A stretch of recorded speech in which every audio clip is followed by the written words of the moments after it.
8절에 당신의 종이 아람 그술에 있을 때에 서원하기를 만일 여호와께서 반드시 나를 예루살렘으로 돌아가게 하시면 내가 여호와를 섬기리이다 하였나이다. 이 7절 8절 중에 서원이라는 말이 몇 번 나오나요? 3번 나오네요. 7절 8절 중에 여호와라는 말이 몇 번 나오나요? 3번 나오네요. 예, 여호와 여호와 여호와 서원 서원 서원 이러면서 이 압살롬이 굉장히 종교적으로 신앙적으로 포장을 해서 내가 그 외갓집에 아람 그술에 있을 때에 다시 예루살렘으로 돌아갈 수 있게 된다면 내가 하나님을 잘 섬기고 하나님을 예배하는 제사를 드리는 일을 할 거라고 그때 서원을 드렸었는데 그 서원을 이루게 해달라고 왕께 나아가서 얘기를 하는 거예요. 다윗 왕의 입장에서는 아들이 모처럼 신앙적으로 이렇게 서원 서원 서원 하나님 하나님 하나님 이러니까 너무나 마음으로 어떻겠어요? 안심이 됐을 수도 있어요. 이 녀석이 지금 성문 앞에 서가지고 사람들을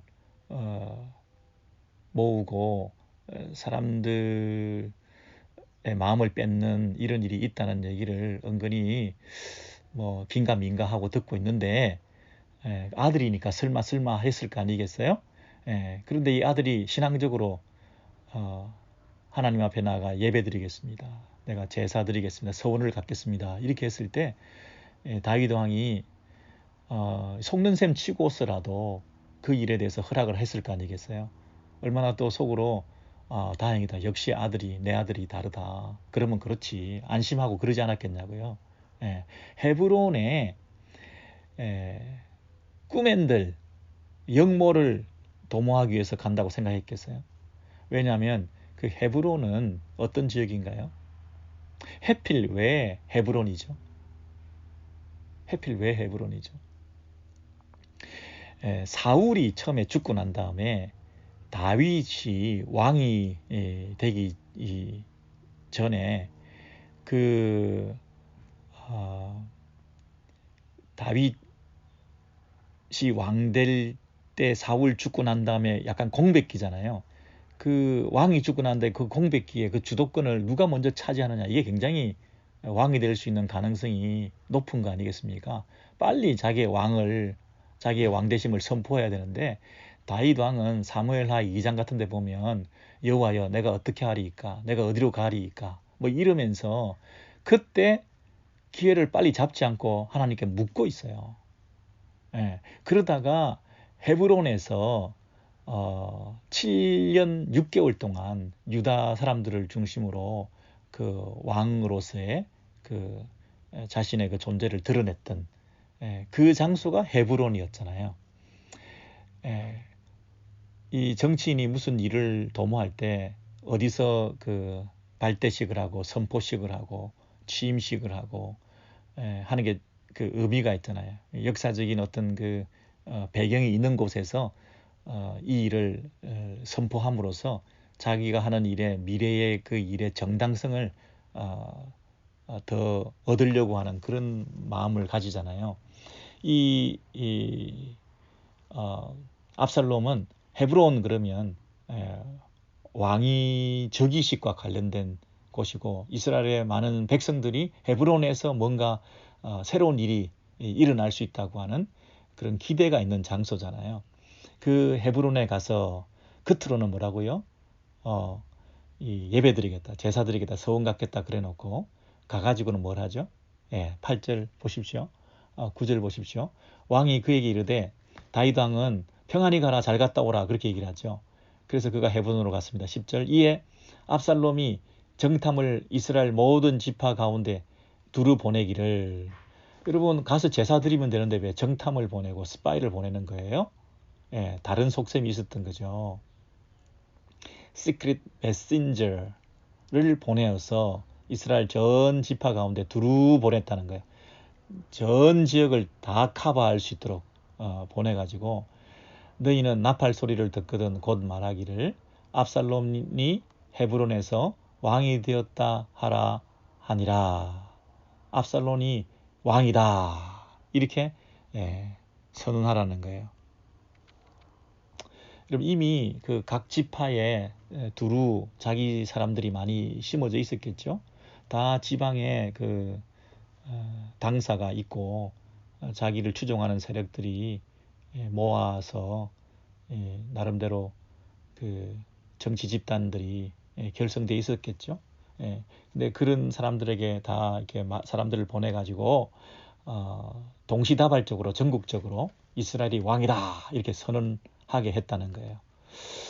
완전 이건 쇼죠. 이 하나의 그 연극 아닌가요? 아까도 말씀드렸듯이 이스라엘의 왕이 되는 것은 하나님께서 세워 주시는 거고 하나님께서 인정해 주시는 건데 자기가 스스로 왕관을 자기 머리에 스스로 쓰는 꼴이잖아요. 자기가 모든 걸 연출하고 극본을 쓰고 배우를 물색하고 각 적재적소에 그 대사를 주고 이렇게 말해라고까지 연습을 시키고 그리고 사인을 주면 이 나팔 소리가 나면 말해라 이렇게까지 배우들을 다 섭외해서 그렇게 타이밍에 맞춰서 자기 대사를 말하게 하는 전체가 다 뭐예요? 하나의 연극이잖아요. 이런 어떤 그 대사를 꾸민 총 연출자가 누구라고요? 압살롬이라고요. 여러분, 이 압살롬이 자기의 그 계획이 이렇게 잘 성공될 줄 자기도 몰랐을 거예요. 너무나 자기 생각대로 착착 맞아 떨어져 가는데요. 또 한 가지 그의 계략은 11절인데요. 그때 초대받은 200명이 압살롬과 함께 예루살렘에서부터 헤브론으로 내려갔으니 그들은 압살롬이 꾸민 그 모든 일을 개역 한글에는 이상하게 번역되어 있더라고요. 그때 압살롬에게 청함을 받은 200명이 그 사기를 알지 못하고 이 사기는요. 그 일사자, 그 틀기자. 그래서 그가 그 꾸민 그 일이 되어가는 어떤 기틀, 일이 되어가는 중요한 어떤 틀 기자잖아요. 사기, 이 말은 사기친다 이런 게 아니고요. 200명이 그 일이 되어가는 가장 중요한 어떤 프레임을 그 틀을 잘 알지 못하고 그 말이에요. 알지 못하고 아무 뜻없이 이 압살롬이 꾸민 그 모든 일을 알지 못하고 그저 따라가기만 한 사람들이라 알지 못하고 따라가기만 했다는 거예요. 여러분 그 200명이라는 사람들이 왜 필요했겠어요? 예루살렘에서부터 헤브론으로 가는데 그 헤브론에서 왕이 즉위식을 하는 거잖아요. 왕침 선포식을 하는 거잖아요. 근데 하객들이 필요하죠. 그리고 정당성 확보를 위해서 꽤 명망 있는 사람들의 박수 소리도 필요했죠. TV로 중계 방송할 때 청중석이 텅텅 비어 있어 가지고는 이건 입장이 안 쓰잖아요. 나중에라도 사진이라도 남겨놔야 되는데 이래 갖고는 자기의 그 왕권이 정당하게 확립이 안 되니까 거기에 뭐 목사님도 부르고 조찬 기도회도 하고 또 사회적으로 유명한 사람들이 와서 그 자리에서 함께 빛나는 그런 자리를 빛내주는 일을 해야 누가 보더라도 떳떳한 왕권 확립이 되는 거잖아요. 근데 그런 걸 미리 얘기를 하면 사람이 오겠냐고요. 미리 얘기를 안 하고 그냥 초대해서 헤븐으로 다 모시고 간 거예요. 모시고 다 가서 공짜 여행을 시켜준다니까 다 따라간 거죠. 그런데 거기서 다 왕이시다, 압살롬이 우리 왕이다 이렇게 선포하니까 얼떨결에 이 사람들이 그냥 뭐 어쩔 수 없는 거예요. 대세를 따라가면서 그저 어정쩡하게 그 영모에 가담하게 되고 이미 사진 다 찍혔겠다. 그 취임식에 함께 참석한 상태에서 코가 끼어가지고 자의반 타의반 그 왕권을 정당하는데 1등 공신들이 다 되어버렸고 이미 대세는 기울었고 다윗 대신에 압살롬에게 사람들이 다 돌아섰는데 줄을 잘 서야죠. 그러니까 이 200명도 그냥 그곳에서 안주하게 되는 거죠. 세상 역사와 정치 세력 집단화는 이런 식으로 당끼리 모이고 또 자기들끼리 이해관계에 따라서 사람들이 자기 이름을 걸고 뭐 그렇게 하는 거예요. 간혹 보면 이 성명 발표했는데 뭐 몇천 명의 성명을 발표했다 그러는데 자기 이름을 뭐 넣어놓고 나는 그런 이름 빌려준 적도 없는데 내 이름 왜 들어갔느냐고 얘기하고 막 그러잖아요. 예, 다 그런 어떤 이런 힘이 필요하고 세력이 필요하고 숫자가 필요하고 한 거죠. 근데 더 치명적으로 12절에 보면 압살롬이 머리를 쓴 건 뭐냐면 다윗의 책략가였던 모사였던 아히도벨이라고 하는 거물급 인사를 자기 편으로 끌어들이는 거예요. 12절에 제사 드릴 때에 압살롬이 사람을 보내 다윗의 모사 길로 사람 아히도벨을 그의 성읍 길로에서 청하여 온지라. 예. 여러분 그 아히도벨이라고 하는 사람은 다윗의 자문관이었잖아요. 다윗의 어떤 그 고문관이었잖아요. 다윗을 위해서 일하던 사람인데 이 지에 있는 이 아히도벨을 사람을 보내가지고 자 이리 오쇼. 이미 대세는 기울었습니다. 이미 내 쪽으로 오는 것이 당신의 장래를 위해서 유리한 거 아니겠소. 원래 이제 한 왕에게 평생 충성하는 사람도 있지만 왕이 바뀔 때마다 그 머리를 잘 쓰고 몸을 잘 써가지고 끝까지 그 정치적인 생명력이 길게 가는 사람들도 있잖아요. 이 아히도벨 입장에서는 정권이 바뀌는 상황에서 압살롬에게 줄을 서는 것이 나쁘지 않은 거예요. 심지어 사람까지 보내가지고 정중하게 초대를 하니 자기도 갈등하고 있었는데 에라 모르겠다 하고 배를 갈아타고 압살롬 쪽으로 가서 이제 그 반역의 정점을 이룬 거예요. 자, 많은 사람 갔죠. 그리고 온 지방에 사람들 보냈죠. 그리고 200명을 초청객들을 보내서 초대했죠. 마지막에 압살롬이 아히도벨까지 끌어들였죠. 이러니 이제는 이미 끝난 게임이죠. 근데 이 모든 일이 언제 일어났다고요? 제사 드릴 때에 12절 제사 드릴 때에 서원을 갚을 때에 예배를 드릴 때에 여호와 여호와 여호와 이름을 부를 때에 이런 일들이 다 일어났다는 거예요. 여러분 정치와 종교, 예배와 그리고 세상적인 어떤 활동 이런 것들이 아주 그 서로에게 필요한 거죠. 정치인들은 종교인들이 필요하고요. 왜냐하면 종교인들이 그 정치인들에게 정신적인 어떤 지도 역할을 하게 되고 상담을 해줄 수 있고 기도를 받을 수 있고 그런 면에서 백성들의 그 마음을 그 종교인들을 통해서 얻을 수가 있잖아요. 그죠? 야, 그 모모한 종교인들이 이 정치인을 지지한다 그러면 그것이 도움이 되잖아요. 반면에 종교인들도 정치인이 필요하죠. 이 정치의 힘을 빌어서 자기 종교 세계를 더 구현할 수도 있고 자기 종교 영역을 확대할 수도 있고 자기 종교적 신념을 더 강화시킬 수도 있고 그런 거 아니겠어요? 그러다 보니까 이게 서로 물고 물리면서 도움이 되고 하는 그런 걸 볼 수가 있는데 얼마나 안타까운 일이냐고요. 여호와 하나님께서 보실 때 얼마나 이게 망령될 일이냐고요. 제사를 핑계로 자기의 정치적인 목적을 달성하고자 하는 이런 나쁜 짓을 횡행하고 있는 이 압살롬이 벌받을 것은 뻔하죠. 하나님 보시기에 하나도 합당하지 않은 일을 하고 있는 것입니다. 신앙이 수단화되고 예배가 종교가 어떤 목적 달성을 위해서 이용당하고 있고 하나님을 부리면서 교회를 목회자를 이용해 먹으면서 자기 목적을 달성하는 이런 일들이 왕왕 있게 되는 거죠. 이게 다 뭐라고요?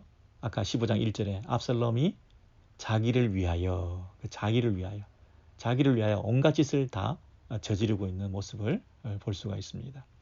자, 이것을 뭐라고 표현했냐면 이 저자는 반역하는 일이 15장 12절에 반역하는 일이 크감에 압살롬에게로 돌아오는 백성이 많아지니라 그랬어요. 밑줄 한번 쳐보시죠. 크감에 그 다음에 많아지니라. 뭐가 크가요? 일이 크감에. 뭐가 많아져요? 백성이 많아지니라. 여러분 일이 사업이 케이스가 커져간다. 이게 아주 행사가 일이 커져간다. 아주 이 비즈니스가 커져간다는 거예요. 예, 그 다음에 사람이 많아진다는 거예요. 예, 다른 사람이 많아진다는 거예요. 예, 사람들이 많이 모이기 시작했다는 거예요. 대세를 이루게 되었다는 거예요.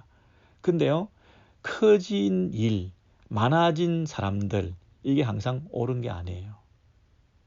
아니, 항상 옳은 게 아니지만 가끔은 맞을 수도 있겠죠. 큰 일과 많아진 사람이 옳은 일이고 정당한 일이 될 수도 있겠죠. 맞아요. 근데 대부분은 아닐 수 있어요. 커지고 많아진 것은 대부분 옳은 일이 아닐 수 있어요. 예. 예수께서 우리를 향하여 좁은 길로 가라. 그리고 그 길로 가는 사람들은 없다, 많이 없다 그랬어요. 예. 그런 면에서 커지고 많아진 것은 하나님의 일과 좀 거리가 멀 수가 있어요. 100% 그렇게 일반화시켜서 말할 수 없다. 그렇게 얘기하지 마시고요. 잘 생각해 보시면 제 말이 맞아요. 예.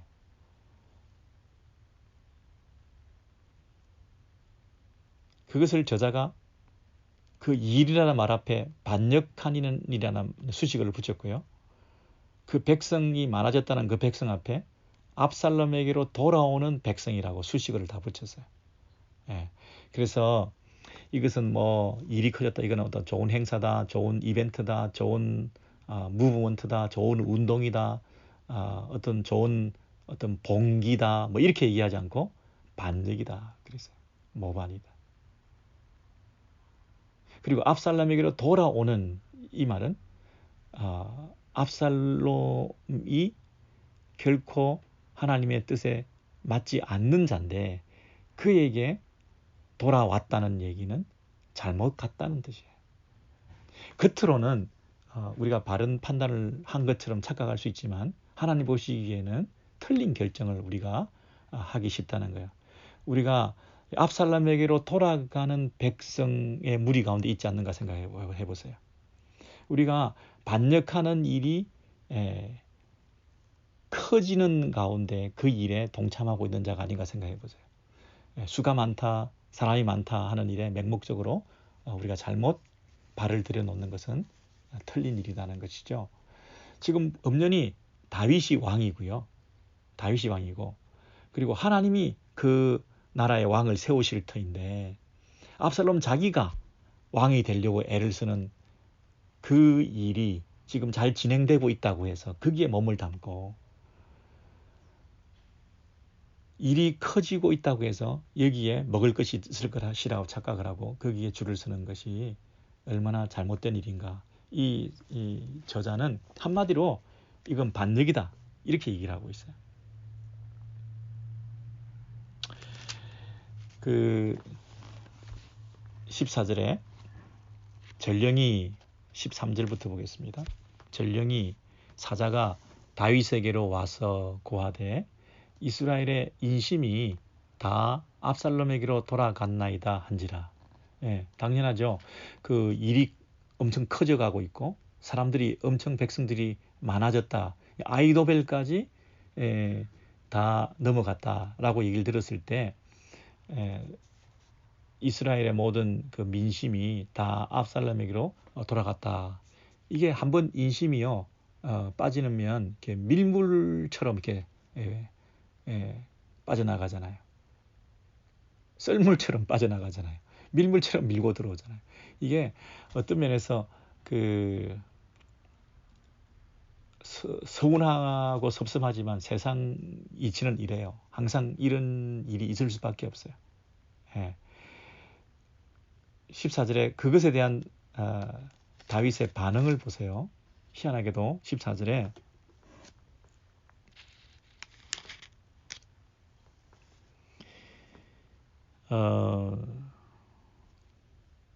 14절에 다윗이 예루살렘에 함께 있는 그의 모든 신하들에게 이르되 일어나 도망하자. 그렇지 아니하면 우리 중 한 사람도 압살롬에게서 피하지 못하리라. 빨리 가자 두렵건대 그가 우리를 급히 따라와 우리를 해하고 칼날로 성읍을 칠까 하노라 그랬죠. 여러분 다윗은 지금 다른 사람들이 누가 있었나요? 예루살렘에 함께 있는 그의 모든 신하들 그 부류밖에 없었던 거죠. 온 세상은 밖에서는 다 압살롬 하고 있는 거예요. 예. 그 압살롬이 이 왕이 되는 과정을 아까도 살펴봤지만 압살롬이 왕이 될 줄 누가 알았어요? 아무도 몰랐어요. 그 압살롬의 그 왕위 즉위식에 따라간 200명 사람들도 압살롬이 왕이 될 줄 몰랐어요. 누가 알았어요? 압살롬 자기밖에 몰랐어요. 모든 사람이 몰랐는데 왕이 될 걸 아는 사람은 압살롬 자기밖에 없었어요. 근데 다윗이 왕이 될 때는 모든 사람이 다윗이 왕이 될 걸 알았어요. 그런데 누가 몰랐어요? 다윗 자기만 몰랐어요. 다윗 자기만 자기가 왕이 되고자 하는 그런 어떤 야욕을 가지고 막 추구하고 모략을 꾸미고 작전을 꾸미고 그런 의사가 전혀 없었어요. 근데 모든 사람이 다윗이 왕이 되고자 하는 일에 추대하고 나섰잖아요. 그런 면에서 하나님이 자연스럽게 이렇게 세워 주신 왕인 다윗에 비해서 자기가 스스로 왕이 되려고 노력을 해서 그것을 쟁취한 이 압살롬의 입장에서는 한 가지 부족한 게 있었는데 그게 뭐예요? 하나님의 마음을 얻는 것을 실패했죠. 이해되시나요? 압살롬은 아까는 온갖 노력을 다해서 백성들의 마음을 다 도둑질했죠. 백성들의 마음을 다 훔쳤죠. 예.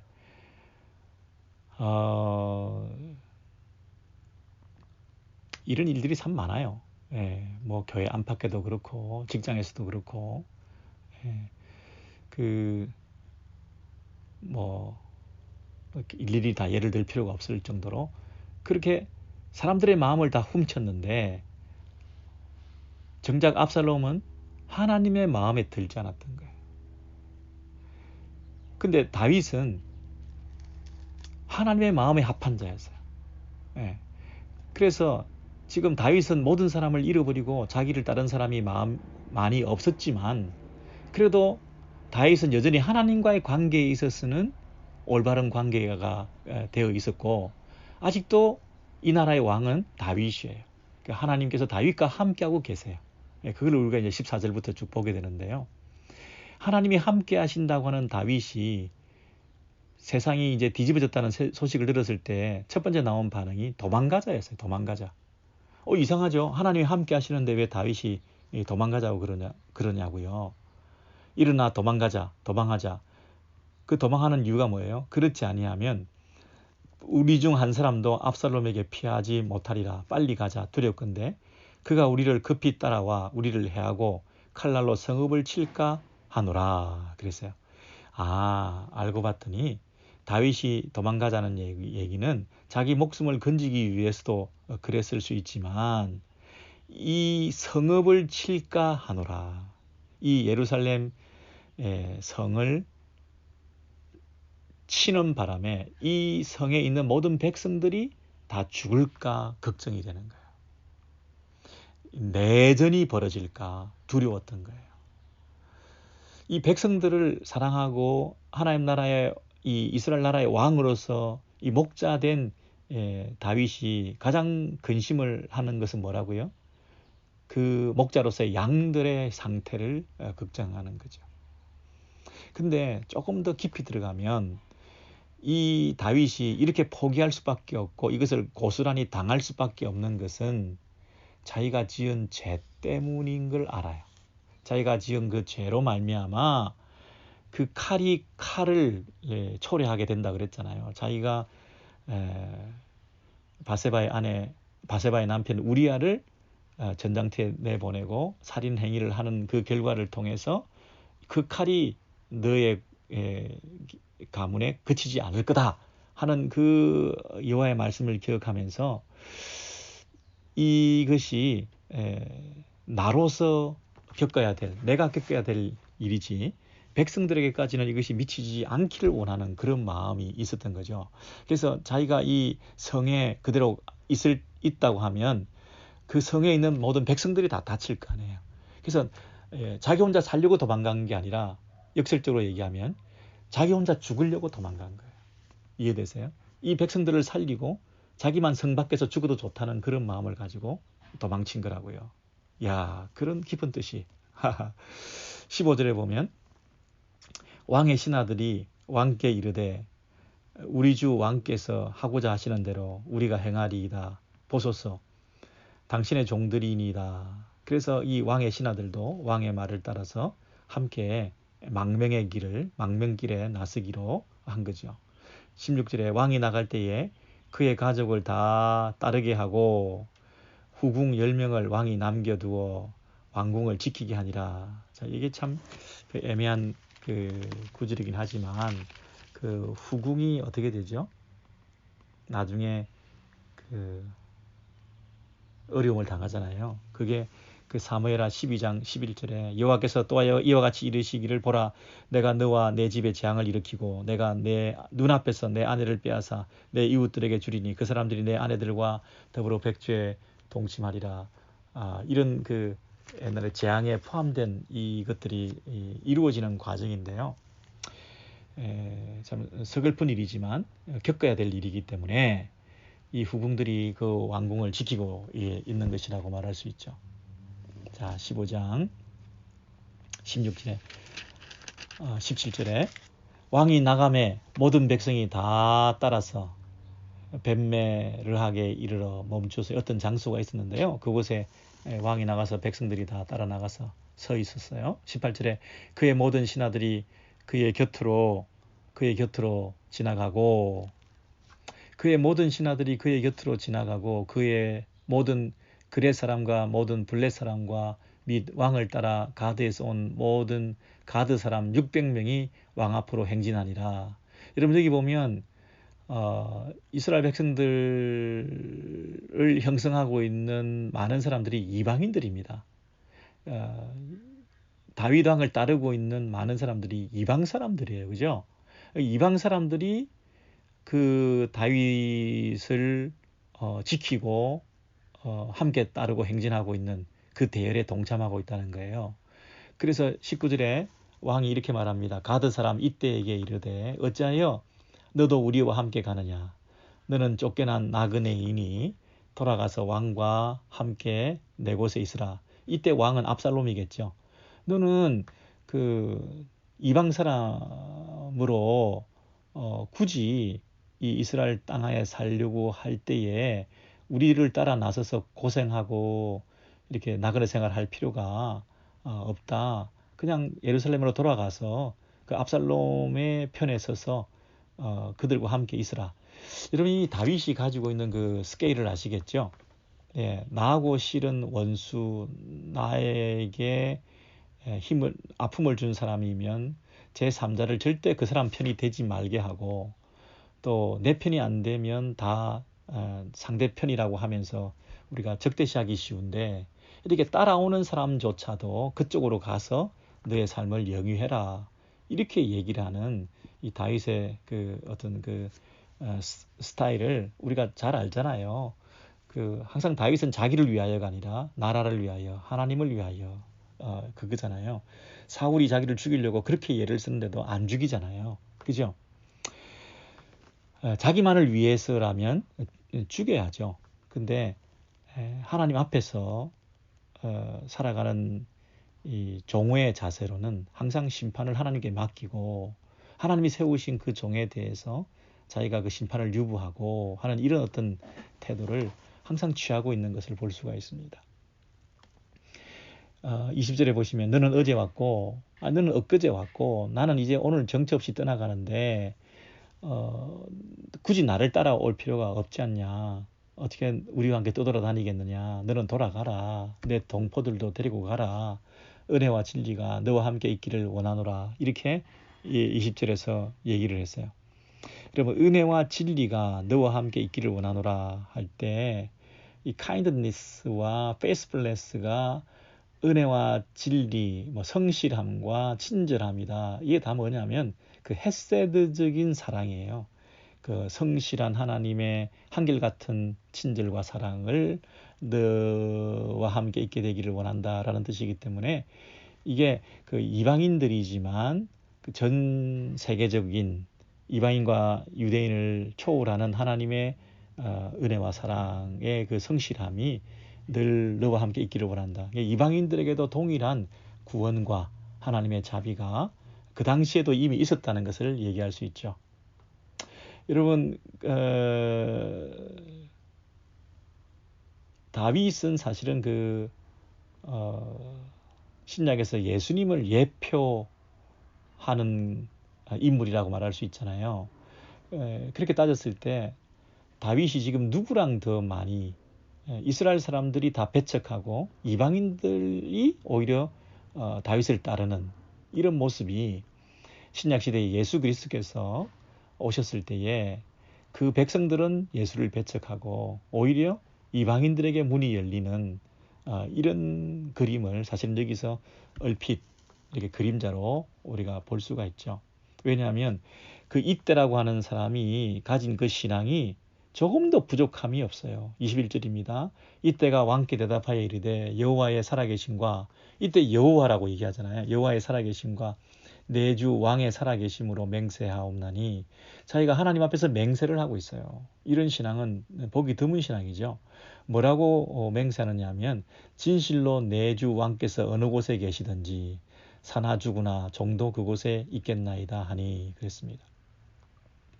여러분 여기 보시면 다윗 왕께서 어느 곳에 계시든지 사나 죽으나 내가 종도 다윗 왕과 함께 있겠습니다. 이렇게 얘기를 했죠. 이 얘기는 무슨 뜻인가요? 다윗 왕이 누구와 함께 하고 있다는 걸 알기 때문에 여호와 하나님께서 이 다윗과 함께 하신다는 것을 알기 때문에 다윗 왕이 여호와 하나님을 늘 붙들고 있다는 것을 알기 때문에 이 다윗 왕과 함께하면 사나 죽으나 내가 여호와와 함께 은혜를 입는 것이라는 것을 알기 때문에 이게 위대한 신앙이에요. 이런 고백을 사실은 옛날에 어디서 우리가 옛날이 아니라 룻기를 보시면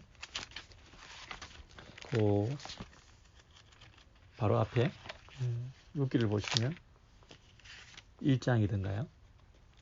모압 여인 룻이잖아요.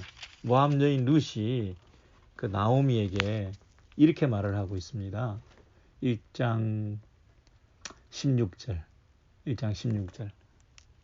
한번 보죠. 다 아시지만 1장 16절 403면 찾으셨죠? 룻이 이르되 내게 어머니를 떠나며 어머니를 따르지 말고 돌아가라 강건하지 마옵소서.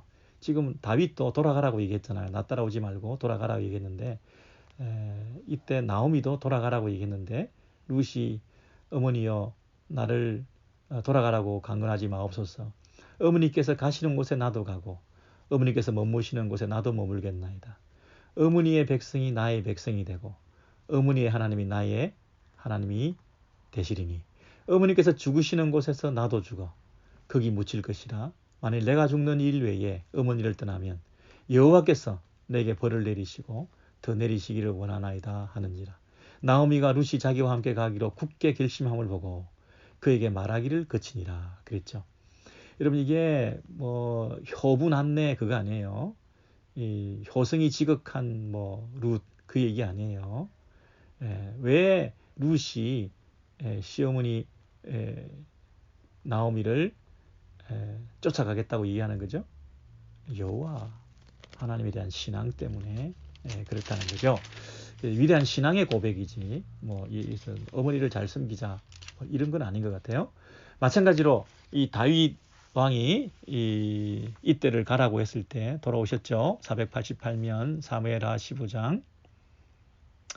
이때도 이러한 위대한 신앙을 보였던 거죠. 사나 죽으나 정도 그곳에 있겠나이다. 이것은 여호와 하나님에 대한 신앙이죠. 자, 이래서 구약에 보면 몇몇이 이스라엘 안에 이스라엘 사람들보다 더 뛰어나고 탁월한 여호와 하나님에 대한 바른 신앙을 고백했던 사람들이 이렇게 그 흐름이 있다는 거예요. 예, 이 흐름 속에서 하나님 나라가 도도하게 진행되어져 가고 있었습니다. 그러므로 아브라함 때부터 이미 이 하나님 나라는 유대인들의 혈통적, 민족적 구원이 아니고 이미 이방인들에게 열려져 있는 구원이라. 이방인들은 무조건 구원을 받지 못한다가 아니고요. 유대인들 이스라엘 사람이라고 무조건 태어나기만 하면 혈통적으로 다 그 안에서 구원받는다는 게 아니고요. 이방인이라도 믿음이 있다면, 그리고 유대인이라도 이 혈통적으로 구원받는 게 아니라 바른 믿음으로만 구원받는다는 거예요. 유대인들도 이 믿음이 없으면 구원 못 받는다는 거죠. 그래서 구약이나 신약이나 동일하게 이 믿음을 하나님께서 의로 여겨주셔서 구원의 길이 열리게 되었다는 것입니다. 그래서 히브리서 11장에 보면 구약의 모든 위인들이 다 어떻게 구원받았어요? 믿음으로 구원받았다는 거죠. 자, 그래서 15장 23절에 보시면 22절에 다윗이 이때 이르되 앞서 건너가라. 기왕 우리 시작했으니까 다 마칠까요? 22절 다윗이 이때 이르되 앞서 건너가라 하매 가드 사람 이때와 그의 수행자들과 그와 함께한 아이들이 다 건너가고 온 땅 사람이 큰 소리로 울며 모든 사람이 앞서 건너가매 왕도 기드론 시내를 건너간 모든 백성이 광야길로 향하니라. 여기까지만 오늘 하죠. 뒤에 너무 설명해야 될 것들도 많고 굳이 이걸 다 해야 된다는 그런 법도 없잖아요. 그냥 우리가 벌써 70분 넘었거든요. 그러니까 15장 여기까지 공부하고 다음 시간에 또 살펴보도록 하겠습니다. 여러분 어쨌든 이 헤브론은 왕이 세워진 자리인데 그 헤브론에 가겠다고 왕에게 다윗 왕에게 나타나서 이 압살롬이 얘기를 한 것도 사실은 거짓말이었잖아요. 서원 드리러 간다, 서원 갚으러 간다, 제사 드리러 간다는 말이 거짓말이었잖아요. 거짓말에서부터 시작해서 이 압살롬이 하는 것은 다 거짓말이에요. 다 거짓말. 그죠? 압살롬이 하는 것은 마음 훔치기, 도적질, 그리고 사람 속이기, 거짓말, 이런 것들을 통해서 자기 목적 달성, 그리고 4년을 기다리고 만 2년을 기다리고 와신상담, 건토중례, 와신상담, 건토중례, 암중모색 이런 거 하면서 하나님의 때를 기다리는 사람이 아니고요. 자기가 자기의 길을 헤쳐나가는 사람이에요. 하나님의 도우심과 인도하심을 기다리는 사람 아니고요. 자기 힘으로 자기의 지혜로 사람들을 동원해서 때로는 불을 지르고 사람들을 동원하고 사람들을 협박하고 사람들을 아주 간교하게 꼬이고 말도 하지 않고 200명을 초대해가지고 그 자리에 몰아넣고 어쩔 수 없이 그 일에 동조하게 만들고 하는 아주 지략이 뛰어난 아주 사람이었어요. 그래서 겉으로는 성공한 사람이죠. 사람들의 마음을 다 뺏었을지 모르지만 하나님 마음 한 가지 부족했어요. 이게 뭐냐면 전부를 가진 줄 알았지만 사실은 전부를 갖지 않은 사람이었어요. 모든 것을 다 성공한 사람이었지만 사실은 모든 것을 잃어버린 사람이었어요. 여러분 어느 쪽으로 가실래요? 기도하겠습니다.